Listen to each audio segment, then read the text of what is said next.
I'm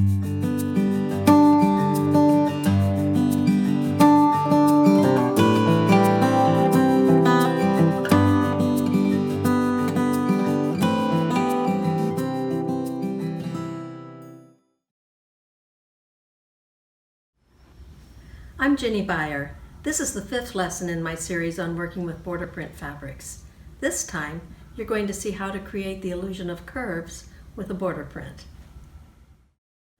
A little ways down the road from my house sits this old mill built in 1811 that still grinds wheat into flour today. I decided to use this mill wheel, which is fascinating, as an inspiration for a design, so I call it Colvin Run Mill. And I started with blades and created several of those in a fan-shaped. I put a triangle in the corner, and then I pinwheeled 4 of these to create my blades of the mill wheel. Now, it didn't quite do what I wanted it to, so I tried something a little bit different.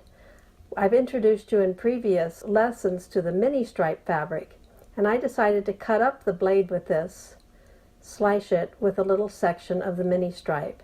And I did that in each one of the blades, and then it created this more spinning effect, and I think you get more the feeling of the mill wheel as the water splashes over each step of it.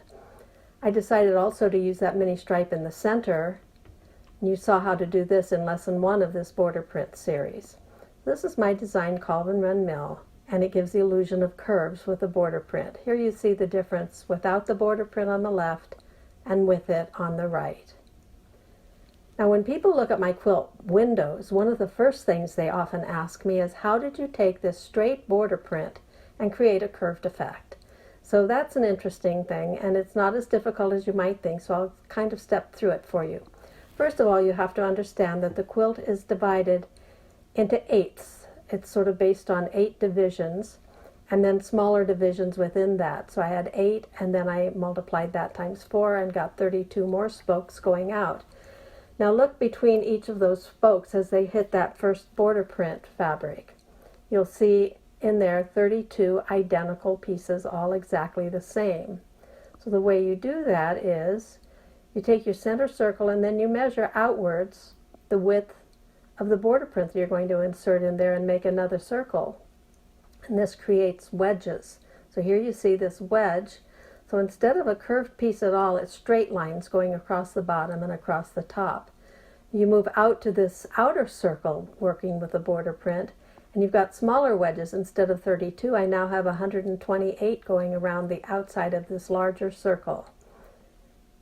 But let's take it one step at a time. You start with your center design, however big that is, and draw a circle that size. Then if you want a border print around that, you start with your border print and measure the portion that you want to have showing in your circle. So you draw another circle outside the original one that's exactly that width, and you've got the width of your piece. Then you break it into your 32 spokes. You draw a straight line across one of those spokes where the spokes hit the outer circle, and again for the inner circle, do that again. And you're going to see that what you get in this, instead of just a yellow circle, you're going to have, here shown in red, a multi-sided shape with 32 pieces in it. So the next step is to make a template from one of those wedges, add a seam allowance and also a mirror line, place that on your fabric, and now you're going to draw some portion of the design directly onto the template so that as you go to cut the remaining pieces, that you will have them cut from exactly the same spot. Altogether, you're going to need 32 of those, and they will form together to form this ring around the circle, which is not a circle at all. It is just a multi-sided shape. Another quilt designed by Barb Hollinger, it's a table topper called Migrations. This one also has a border print around the outer edge, and exactly the same technique was used to create this.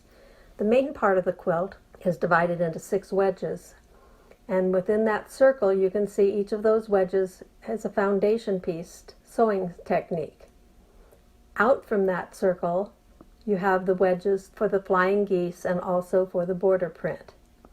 You follow the same exact process, This time there's 7 divisions within each of the 6 wedges, so altogether I've got 42 spokes going throughout this design.